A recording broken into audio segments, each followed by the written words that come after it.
그는 보이지 아니하는 하나님의 형상이시요 모든 피조물보다 먼저 나신 이시니 만물이 그에게서 창조되되 하늘과 땅에서 보이는 것들과 보이지 않는 것들과 혹은 왕권들이나 주권들이나 통치자들이나 권세들이나 만물이 다 그로 말미암고 그를 위하여 창조되었고 또한 그가 만물보다 먼저 계시고 만물이 그 안에 함께 섰느니라. 아멘. 우리가 선교적인 백성, 선교적인 교회에 대해 나누고 있습니다. 그래서 3월달 정도 되면 한 파트가 끝나서 구속의 포괄적인 부분들을 이렇게 한 부분 살펴보게 될 것이고 4월달에는 우리의 정체성에 대한 부분 살펴보고 그리고 나머지 한 부분은 일터 사역에 대한 부분을 그것도 구체적으로 이렇게 살펴보려고 합니다. 우리가 살펴보았던 것처럼 이게 이렇게 반복적으로 듣고 그리고 반복적으로 삶에서 조정해야 되는 일입니다. 그냥 몇 번 들었다고 해서 지식적으로 내가 알고 있는 건 저 아는데 또 이야기하네 이렇게 이야기하면 안 되고 들어진 것들은 삶에서 실제적으로 그러한 삶을 살도록 삶을 조정하고 해야 합니다. 그래서 실제적으로 이론이 아니라 실제로 회복되어지는 삶이 회복되어지는 영역으로 우리가 살아내도록 또한 가르치고 훈련하게 될 것입니다.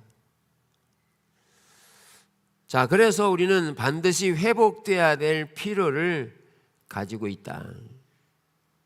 우리가 살고 있는 세상만 하더라도 지금의 존재하는 세상만 하더라도 얼마나 절실한 회복에 대한 필요가 있나를 보면 알 수 있어요.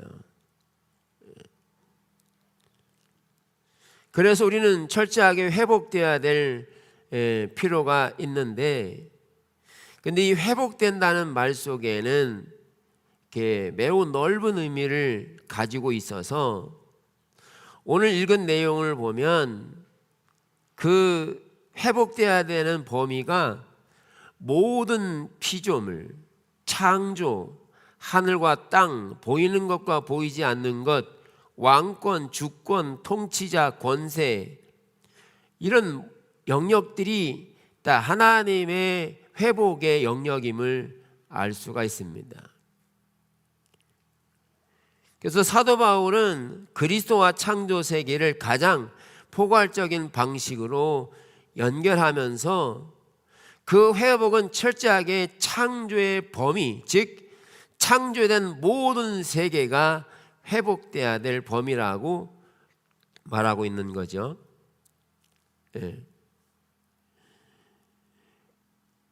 이 창조된 모든 것들이 죄로 인해 타락되면서 창조된 것이 이제 회복돼야 될 필요를 가지면서 그 창조가 타락으로 이어지면서 그 타락이 회복되어질 때 이 회복은 예수 그리스도 십자가를 통해서 회복될 것을 말하고 있죠. 그래서 진정한 회복은 예수 그리스도를 통해서 회복될 것을 말하죠. 그래서 그의 십자가로 화평을 이루사 만물 곧 땅에 있는 것들이나 하늘에 있는 것들이 그로 말미암아 자기와 화목하게 되기를 기뻐하심이라. 그래서 우리는 회복이라는 단어를 쓸 때 회복은 창조로부터 타락에 이어지고 타락은 그리스도 안에서 회복될 것을 의미하는 것을 말하기 때문에 우리가 십자가에서 흘리신 그리스도의 피는 죄인뿐만 아니라 창조 세계를 하나님과 화해시키는 수단이다.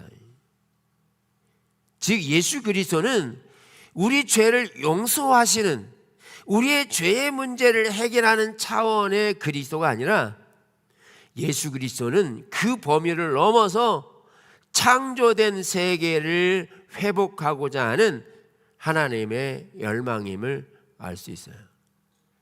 그러니까 우리가 죄인이 회개한다는 것은 나 한 사람의 개인이 회개하고 천국에 가는 그 차원을 넘어서 창조의 세계가 회복되는 이야기라는 거죠. 그러니까 우리 한 사람이 회개하는 것은 창조로서의 회복을 의미하고 있는 것이다.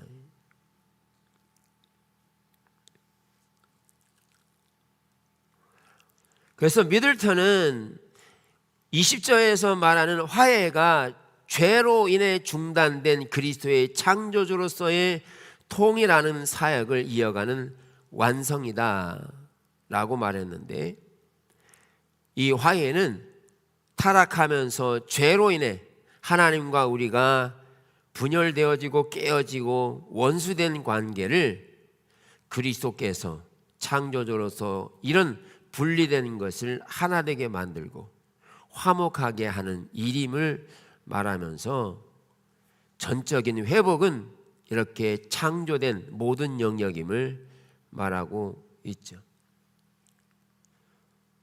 결국은 구원시키는 것은 그의 십자가의 피로 화평을 이루사 만물 곧 땅에 있는 것들이나 하늘에 있는 것들이 다 그로 말미암아 자기와 화목하게 되기를 기뻐하시는.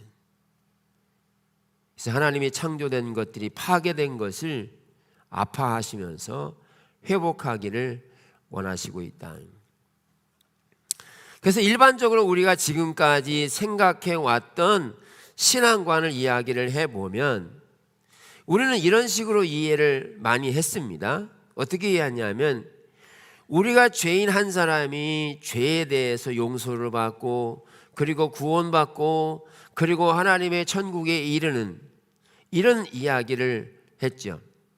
그래서 이것을 이야기해 보면 내 개인이 회개하는 건, 그 개인이 회개해서 교회로 들어와서 교회에서 신앙생활하다가 주님 앞에 가고 하나님 나라에 들어가는 이해로 많은 생각을 가지고 있었고 그렇게 삶을 살아왔던 것이 사실입니다. 그래서 우리는 일반적으로 자신의 죄의 문제를 해결해야 할 필요가 있는 개인에서 시작하는 경향이 있습니다. 십자가는 그 개인적 문제에 대한 해결책입니다. 당신은 구원받고 천국에 갈 수 있습니다. 천국은 가는 도중에 당신은 교제와 동료가 필요로 합니다. 이것이 교회가 존재하는 이유라는 이해를 가지고 있는 거죠. 일반적으로. 이러한 부분이 틀렸다는 의미는 아닌데, 이러한 부분에서 사도 바울은 이 부분에 대한 의견을 제시하면서, 바울은 개인부터 죄가 용서되고 구원받는 것으로부터 시작되는 것이 아니라, 바울은 창조로부터, 창조 세계부터 시작해야 된다라고 논증하는 것입니다. 이 말은 창조주의 하나님이 그것을 창조하시고 유지시킬 뿐만 아니라 죄로 타락된 이 땅을 다시 그리스도를 통해서 연결하고 연합하게 하신 일이 개인적인 일부터 출발된 게 아니고, 이미 창조될 때부터 하나님은 창조하시고 타락하게 된 계기부터 그것이 이루어졌기 때문에 이 회복은 개인적인 일부터 시작될 게 아니라 창조부터 시작돼야 된다. 왜? 하나님이 창조하신 것이 시작이고, 그리고 타락한 이후에도 여전히 하나님은 예수 그리스도를 통해 회복하실 것을 말씀하신 게 개인적인 일이 아니라 총체적으로 창조 세계를 회복하고자 하는 하나님의 의중이었다는 사실을 바울이 지금 논증하고 있는 겁니다. 이 말은 무슨 말이냐면, 내가 개인적으로 예수를 믿고 구원받는다고 하고 그리고 난 다음에 내 삶은 하나님의 창조의 원리를 따라 살지 않아도 되는 게 아니라는 거예요. 우리는 지금까지 이중 구조를 가지고 있었죠. 우리가 신앙생활이라고 하면 와서 예배를 드리고 기도하고 헌금하고 그리고 이런 의식들을 하고 난 다음에 그 다음에는 그 성경의 이야기를 따라 사는 것이 아니라 내 방식대로 삶을, 문화를 살아간 거죠. 그러니까 여전히 무슨 일이 벌어졌냐 하면, 예배 드릴 때는 은혜가 충만하고 세상을 이길 것 같고 원수를 다 사랑할 것 같은 마음이 들고 흥분되고 감정이 치솟았는데, 그런데 그것이 의식이 끝나고 난 다음에 나머지의 삶에 있어서는 죄를 이기지 못하는 형태들이 있었다는 거죠. 그러면 우리는 이런 혼동에 빠져요. 양심의 가책을 받아요. 내가 사람을 미워했으면 내가 그리스도인이 이래도 되나? 원망과 불평했어요. 내가 예수님 믿고 이러면 되나? 이러면 안 되는데. 그런 데서 오는 연약함과 부족함, 그 죄의 영향력으로 인해서 구원받았다는 사실 자체도 희미해져 가기 시작하는 거죠. 희미해져 가는 거죠. 그래서 어느 날 우리는 신앙생활 잘하다가도 삶이 안 되면 돌아가실 때 내가 구원받았나? 잘 모르겠어요. 이러면 안 된다는 거죠.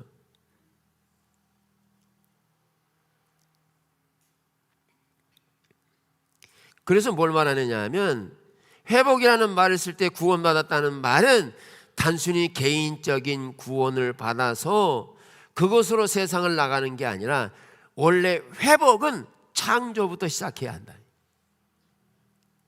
하나님이 창조하시고 타락했기 때문에.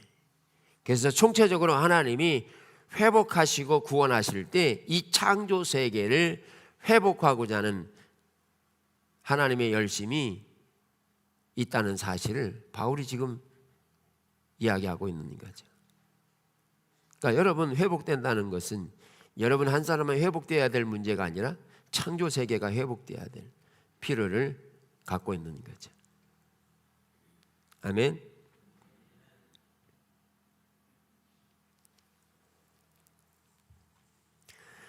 그래서 바울은 이렇게 말합니다. 창조 세계부터 출발해서, 그리고 그 창조 세계에 타락이 왔고 그 타락을 통해서 예수님이 십자가에 죽으셨고, 그리고 그 십자가에 죽으신 예수님은 십자가의 부활을 통해서 새롭게 교회를 형성하시고, 그 교회의 지체로서 한 사람 한 사람이 모여지는 공동의 지체, 즉 총체적인 선교가 이루어지는 선교적인 백성을 거기에 두셨다.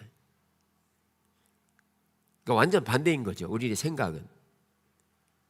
그러니까 회복은 우리가 볼 때 나 한 사람도 회복되는 게 힘든데 이렇게 생각할 게 아니라는 거죠. 하나님이 시작부터 창조를 시작하셨고, 타락했을 때도 하나님은 창조 세계가 회복되기를 절실히 원하셨다 라는 사실을 볼 수 있고요. 그런 점에서 로마서 8장에 보면 마지막에 이렇게 말해요. 우리까지도 속으로 탄식하며 양자될 것 곧 우리 몸의 속량을 기다리느니라. 여기 속량이라는 말은 구속이라는 의미를 가지고 있는데, 여기에 구속은 회복이잖아요. 그러면 우리 몸의 속량이라고 하는 말은 영적인 의미가 포함되어 있기도 하지만, 우리의 몸의 속량은 우리의 삶의 모든 것이 우리 몸에 해당합니다. 먹는 것, 마시는 것, 대화하는 것, 잠을 자는 것, 예배하는 것, 기도하는 것, 이 모든 것이 우리 몸에 해당합니다. 그렇죠? 여러분 먹고 마실 때 영으로 먹어요? 직접 드세요? 어떤 분들은, 어머님들이 예전에 나는 안 먹어도 배불러, 그런 어머니들이 많이 계셨죠? 자식들을 위해서 자신은 안 먹고 자녀들에게 주려고, 나는 안 먹어도 배불러. 여러분, 우리 몸의 속량은 우리가 살고 있는, 활동하는, 숨을 쉬면서 움직이는 모든 영역이 구속의 영역이라는 거예요. 여기서는 구원받고 일터에서는 구속받지 않은 것처럼 사는 게 아니라는 거예요. 그만큼 구속은 포괄적이라는 거죠. 가정에서 부부가 대할 때도, 자녀를 대할 때도, 다른 다양한 사람들을 만날 때에도 우리는 여전히 구원받은 백성으로서의 포괄적인 구원의 삶을 사는 영역이 돼야 한다는 것을 지금 바울이 말하고 있는 거죠. 그러면 우리가 이런 구원의 삶을 살아가야 되는 것이 맞잖아요.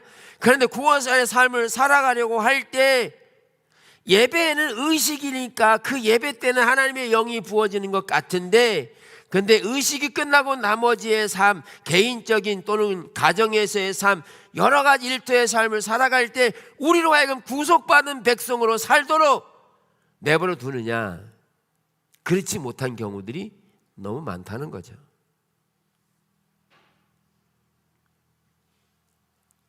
예. 여러분들이 오늘 말씀을 듣고 결단하고 내가 아내를, 남편을 사랑하리라 그러고 결단해 가봐요. 되나 안 되나? 잘 되죠? 잘 안 되는 경우들이 많을 겁니다. 그러면 왜 안 되지? 구원받은 백성으로 당연히 그렇게 살아야 되는데 왜 안 되지? 라는 문제가 생깁니다. 그렇게 살기를 원하죠. 그 당시에도 그렇게 살기를 원하죠. 근데 안 되는 현실에서 부딪히는 심각한 신앙의 양심들이 일으켜지게 되는 거죠. 그래서 우리 몸의 속량을 말할 때 우리는 반드시 살펴봐야 될 게 뭐냐 하면 부활에 대한 영역입니다. 부활의 영역. 이 부활은 예수님께서 우리를 위해 죽으시고 부활하시면서, 즉 예수님의 죽음과 부활은 예수님이 죄에 대한 사망 권세를 완전히 박살냈다는 겁니다. 완전히 무너뜨렸다는 거예요. 다시 말하면 죄로부터의 분리를 의미한다. 전적인 죄로부터의 분리를 의미한다. 그래서 예수님의 죽음은 죄인된 우리들을 죄에 박살내시고 그리고 부활하심으로 새로운 생명을 우리에게 주신 거죠. 그래서 우리는 부활을 믿는 구원받은 하나님의 백성은 그 부활의 주님으로 우리는 죄를 이기는 삶을 살아가는데, 그런데 이 부활이라고 하는 일은 단순히 이론의 이야기가 아니라 부활의 주체 되신 예수 그리스도가 인격체라는 사실입니다. 문제는 그분을 인격적으로 대하지 않고 지식과 정보로 대하게 되면 우리는 죄를 이길 능력이 없어집니다. 죄를 이길 수가 없어요. 근데 우리는 예배가 많이 드려졌다고 죄를 이기는 게 아닙니다. 여러분, 오늘 예배 드렸다고 해서 집으로 돌아가셔서 죄를 이길 것 같으세요? 아니요, 이기지 못합니다. 의식 가지고 이기는 게 아니고요, 살아계신 하나님이신 인격체이신 부활의 주님이 그 인격체이신 그 주님과 동행하는 삶을 통해서 죄를 넉넉히 이기게 하는 겁니다. 그래서 필요한 게 뭐냐 하면 주님과 교제해야 돼요. 주님과 교제해야 돼요.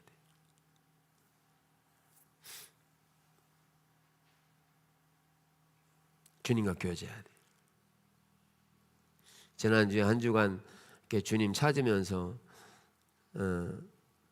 주님께서 그런 말씀하시는 거예요. 너는 나와 의논하지 않느냐, 그런 감동을 주시더라고요. 그 전보다 좀 적은 편이었죠.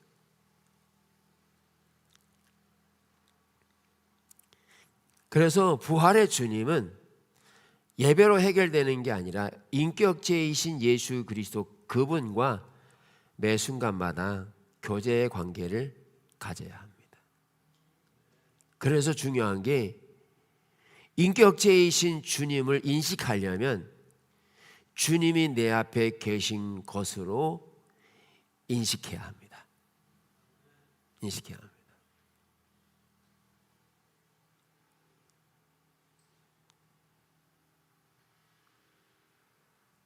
이게 중요합니다. 그러니까 주님을 인식하지 않고 대화하고, 주님을 인식하지 않고 행동하고, 주님을 인식하지 않고 우리는 싸운다는 거예요.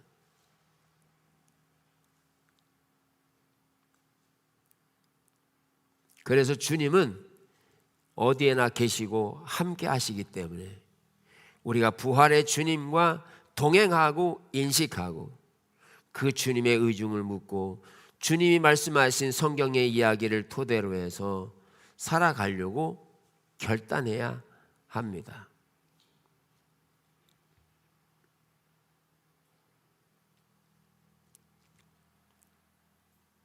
그래서 바울은 몸의 구속을 말할 때 부활과 연결시키고, 우리 모든 몸에 적용되는 것은 우리의 전복적인 삶의 전부임을 알 수가 있죠.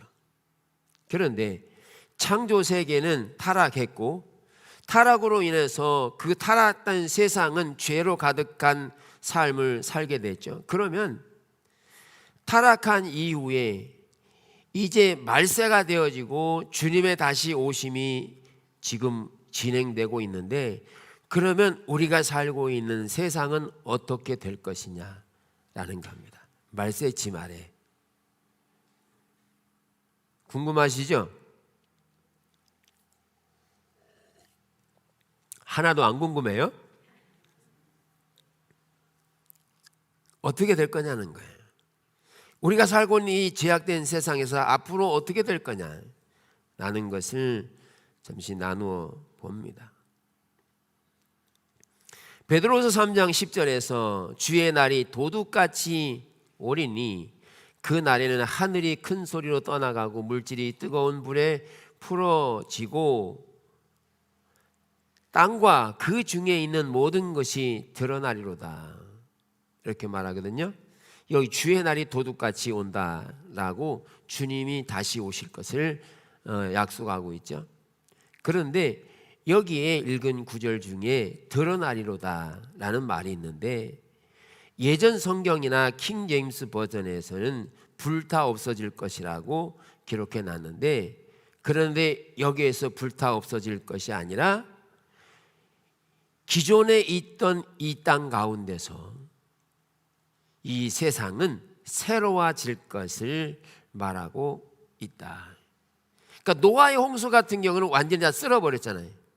기존에 있는 것에서 다 쓸어버렸잖아요. 그러나 우리가 바라보고 기대하는 새하늘과 새 땅에 이루어지는 나라는 완전히 없어졌다가 새로 만들어지는 게 아니라는 거죠. 여기에 태워질 것이 아니라 드러날 것을 말하고 있는데, 여기에 드러날 거라고 말할 때 드러나는 것은 갱신을 의미합니다.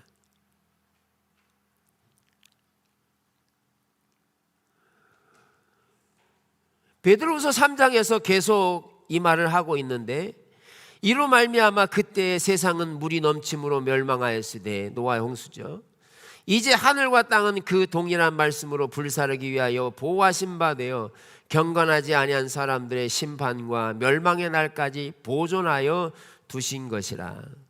여기 보면 앞으로 다가올 새하늘과 새 땅이 준비되면서 우리는 그 새하늘과 새 땅은 더 이상 죄가 없는, 사망이나 애통하는 것이나 곡하는 것이 없는 새하늘과 새 땅이 될 것인데, 그 새하늘과 새 땅이 될 때 이 땅에서 일어나는 일 중에 하나가 뭐냐면 불에 대한, 불살라지는 일이 벌어질 건데, 이 불살라지는 일이 뭐냐면 세상을 다 없앴다가 불로 다 없애는 게 아니고, 여기에 불로 심판한다는 것은 지금까지 가지고 있었던 죄, 억압, 사단의 모든 세력들의 창조 질서를, 세상의 질서를 정화하는 것이다.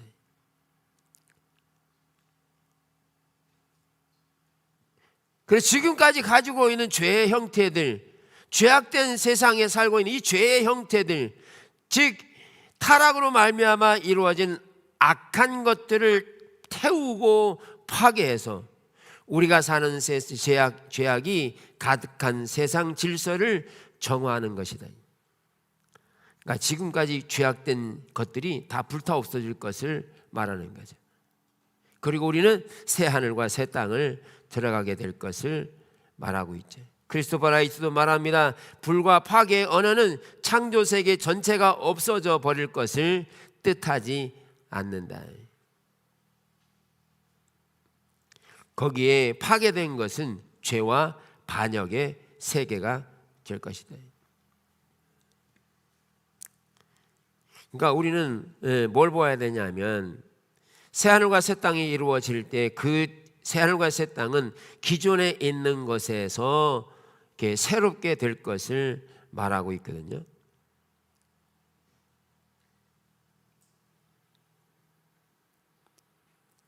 기존에 있는 것에서. 그래서 우리가 살펴보는 게 뭐냐면 연속성과 불연속성이 있어요. 우리가 살고 이 땅에서 삶을 살다가 연속적으로 새하늘과 새 땅에 들어가서 연결될 것이 있고 또 연결되지 않는 것이 있을 거라는 거죠. 아까 베드로서 3장에서 이렇게 말합니다. 그 중에 모든 일이 드러나리로다라고 말하면서 너희가 어떠한 사람이 되어야 마땅하냐? 거룩한 행실과 경건함으로 하나님의 날이 임하기를 바라보고 간절히 사모하라. 그 날에 하늘이 불에 타서 풀어지고 물질이 뜨거운 물에 녹아지려니와 우리는 그의 약속대로 의가 있는 곳인 새하늘과 새 땅을 바라보는도다. 여기에 이렇게 불로 타질 것을 말하는데 여기에 타질 것은 새롭게 갱신되는 것을 말하지 그것이 없어졌다가 없는 것에서 다시 만들어지는 게 아니라는 거죠. 그래서 우리 어떻게 해야 되겠어요? 아무렇게나 살아야 되겠어요?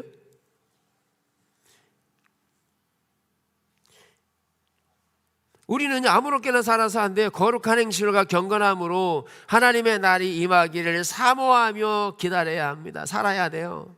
왜냐하면 우리가 살아간 삶은 새하늘과 새 땅에 들어가서 연속적으로 그 삶이 연결될 것을 말하고 있어요. 그런데 부활장이라고 하는 고린도 15장에 보면 주의 일에 더욱 힘쓰는 자들이 되라고 하세요. 여러분 더욱 왜 힘써야 됩니까? 비유로 말하면 어려울 때 은행에 저축하잖아요. 그런데 어려울수록 더 많이 모으잖아요. 왜 어려울수록 더 모으세요? 그렇게 어려울 때 모았을 때 반드시 그것에 대한 대가가 지불될 것을 확실히 알기 때문에 먹지 않고 마시지 않고 꾸준히 저축하는 거죠. 그만큼 그것이 내게 돌아올 것을 알아요. 그러면 우리가 왜 신앙생활을 거룩한 행실과 경건함으로 살아야 되느냐? 왜 하나님의 날 오기를 사모해야 되느냐? 우리의 삶이 없어지는 게 아니라 새롭게 되어서 그 나라의 연결을 가지고 있다. 근데 연결되지 않는 것이 있는데 불타 없어질 것이 있는데 자신의 공력은 다 불타 없어질 거라는 거죠. 하나님으로부터 나오지 않은 것들은 다 불타 없어질 거라는 거예요. 남는 게 없는 거라는 거죠.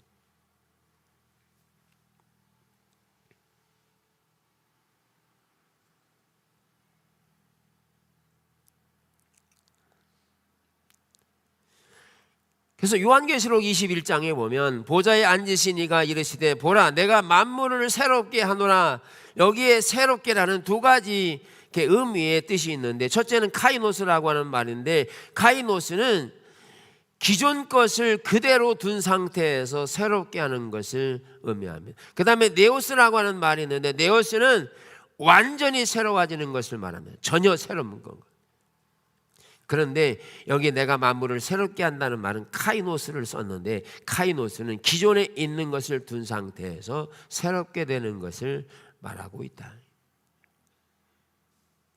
그래서 우리가 새하늘과 새 땅이 이루어질 때는 각 나라와 족속과 방언이 있는 나라가 될 거거든요.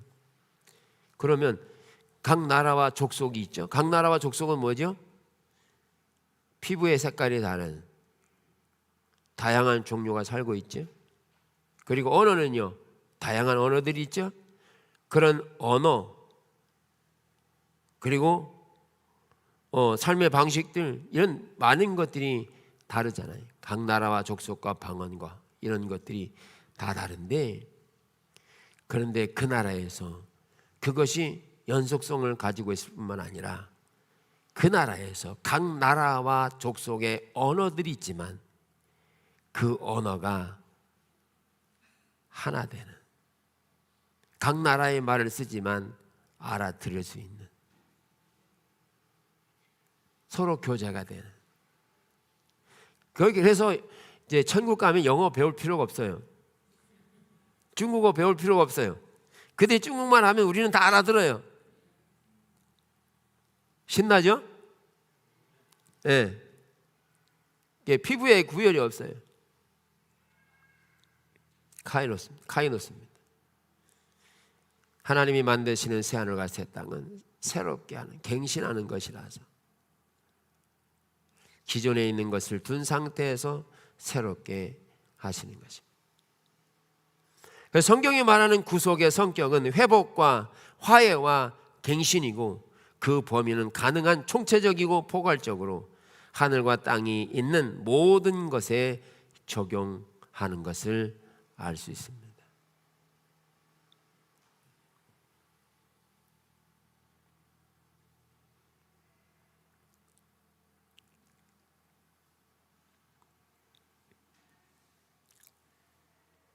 그래서 이런 하나님의 회복이 창조 세계로부터 시작되는 것이기 때문에 이런 회복이 절실한 필요임을 우리가 인식해야 합니다.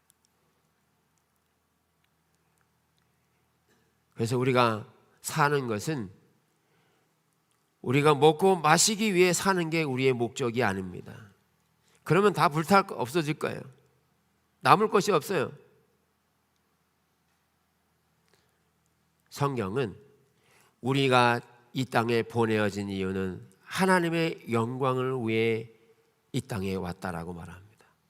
우리가 만들어진 목적이 하나님의 영광을 위해 살아야 합니다. 일할 때도 하나님의 영광을 위해서, 먹고 마실 때도 하나님의 영광을 위해서, 우리의 삶의 모든 영역이 하나님의 영광을 위해 창조되었음을 기억해야 합니다. 그래서 우리는 모든 필요를 하나님이 채우시고 공급하실 뿐만 아니라 가난할 때도 하나님은 여전히 함께 계시고, 또 그 가운데서 가난 속에서 그 가난을 통해 하나님을 알게 하시고 다루시고 빚으실 분입니다. 그러니까 일반적인 우리가 사회에서의 삶은 이런 이해잖아요. 그게 이제 교회에도, 목회자들에도 적용이 되는 것들이 많더라고요. 뭐 사업을 하더라도 사업이 작게 시작하지만 나중에 커지세요, 큰 기업 돼서, 이렇게 말하는 것처럼 교회도 작게 시작해서 커지세요, 이렇게 이런 이해를 가지고 있는 거죠. 그런데 교회가 커지는 게 하나님의 의중과 목적이 아니라 하나님이 교회를 세우신 목적이 있다는 거예요. 목적이 있다는 거예요. 그 목적을 잘 이해하고 그 목적을 따라 살아야죠. 교회가. 우리 교회는요, 왜 이런 부분을 나누냐? 하나님께서 우리 교회를 그렇게 부르셨기 때문에 이 부분을 나누는 겁니다. 제가 제 생각을 따라서 목회하는 게 아니고, 하나님께서 우리 교회를 회복된 교회로 부르시되 선교적인 백성으로 부르셨기에 그 일에 저도 동참하고 이 일을 위해 함께 성도들을 가르치고 양육해내는 거죠. 그러니까 이걸 알아야 돼요. 우리가 왜 살지? 무엇 때문에 살지? 어디로 가고 있지? 이런 것들은 알고 있어야 한다는 거죠. 가는데 어디로 가는지도 몰라 그러면 큰일 나는 거죠. 가장 기초적인 거, 왜 살지, 왜 먹지, 이런 질문에 대해서 우리는 세상적인 답을 하면 안 되는 거예요. 마지못해 먹고 마시고 그런 게 아니에요. 우리는 하나님의 영광을 위해 창조되었음을 인식하고 먹고 마시는 일에 즐거움과 기쁨이 있고 일터에서의 기쁨과 즐거움이 있고 그 일터를 통해서 그 일을 함으로 많은 사람들에게 유익을 주고 내가 일하고 수고함으로 많은 사람들에게 평안을 주고 소망을 줄 수 있다면 그것은 소명이 돼야 하는 거죠. 돈벌이가 아니라. 그걸 돈벌이로 이해하면 너무 힘든 거죠.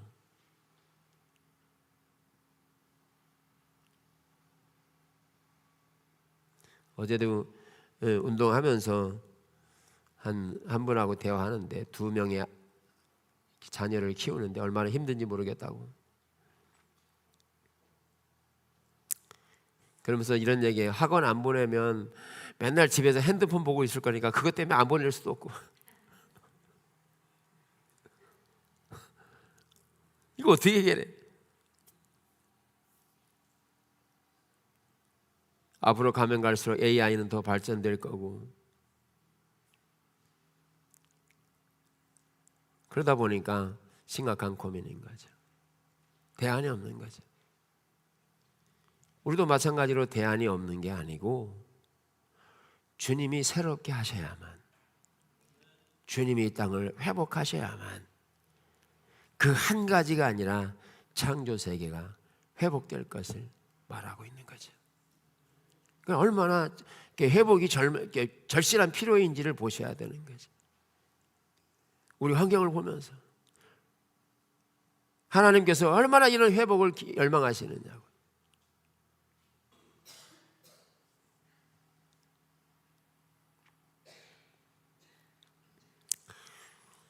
자, 그래서 회복에 대한 기준은 창조이고 우리는 개인의 구속에서부터 출발할 게 아니라 하나님이 창조하신 것부터 출발해서 하나님이 온 우주를 회복하기를 원하시는 하나님의 의중을 예수 그리스도를 통해서 십자가와 부활을 통해 교회에 두시고 그 교회의 몸된 지체 우리를 선교적인 백성으로 두어서 우리로 하여금 세상에 가서 빛과 소금의 역할을 감당하라고 하신 것이 하나님의 창조의 원리이고 회복의 원리이다. 우리는 나 혼자만 구원받으면 되지 이 이야기가 아닌 거예요. 역으로 나 한 사람이 구원받고 빛의 삶을 살면 세상에 조금이라도 빛된 삶을 세상에게 밝힐 수 있는 소명을 가진 자인 거죠. 아유 나까지 거 뭐 이래 생각하지 말라는 거죠.